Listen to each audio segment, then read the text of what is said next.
মানব জীবনে মালভূমির প্রভাব লেখো। 3 নম্বরের এই প্রশ্ন বা 5 নম্বরেও আসতে পারে পরীক্ষায়। এর উত্তরের একদম ছোট করে একদম প্রমিনেন্ট নোট আজকে তোমাদের দিয়ে দেবো, দেখতে থাকো।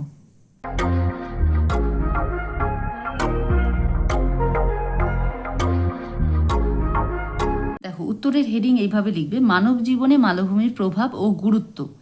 মানব জীবনে মালভূমির প্রভাবগুলি হলো, একটা জিনিস খেয়াল করো, আমি এখানে 5টা পয়েন্ট দিয়েছি। পরীক্ষায় যদি 3 নম্বরের আসে তাও 5টা পয়েন্টই দেবে, কারণ পয়েন্টগুলো বেশি বড় নেই। কেউ যদি একেবারেই না পারো তাহলে 3টে পয়েন্ট দেবে। আর যদি 5 নম্বরে আসে তাহলে তো 5টা পয়েন্ট দেবেই।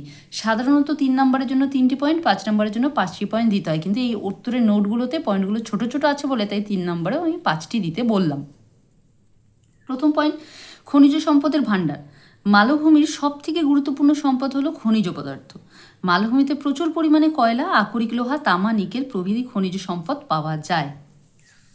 এরপরে 2 নাম্বার রয়েছে, মালভূমি অঞ্চলের ভূমিভাগ অসমতল ও পাথুরে হয় বলে এখানে চাষবাস খুব কম হয়। শুধুমাত্র নদী তীরবর্তী স্থানেই চাষ হয়।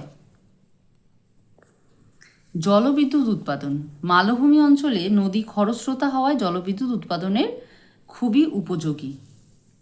4 নম্বর পয়েন্ট, পর্যটন শিল্প স্থাপন। মালভূমির উঁচু বন্ধুর ভূমিভাগ, খরস্রোতা নদ নদী, গভীর অরণ্য এখানে পর্যটন শিল্পকে গুরুত্বপূর্ণ করে তুলেছে। এরপরে 5 নম্বর পয়েন্ট, মালভূমিতে প্রচুর পরিমাণে খনিজ পদার্থ পাওয়া যায় বলে এখানে খনিজ সম্পদ ভিত্তিক শিল্প স্থাপন লক্ষ্য করা যায়। এই হয়ে গেল 5টা পয়েন্ট। তাহলে নোট কমপ্লিট হয়ে গেল। এবারে একটা কথা বলি, শুধু এই প্রশ্নের উত্তর না, তোমাদের প্রত্যেকটি অধ্যায়, প্রত্যেকটি পরীক্ষার ব্রড কোয়েশ্চেন, অধ্যায়ভিত্তিক শর্ট কোয়েশ্চেন মানে ছোট প্রশ্ন, এবং ম্যাপ পয়েন্টিং, ইউরোপের হোক, আফ্রিকার হোক বা ওয়ার্ল্ডের পৃথিবীর ম্যাপ পয়েন্টিং হোক, প্রত্যেকটি বিষয় আমার করানো আছে আগে। তোমরা আমার চ্যানেলে গিয়ে প্লেলিস্ট ফলো করো, সব পেয়ে যাবে। তাহলে আজকের জন্য এখানেই শেষ করছি। খুব তাড়াতাড়ি তোমাদের প্রয়োজনীয় আরও অনেক ভিডিও নিয়ে আসতে চলেছি।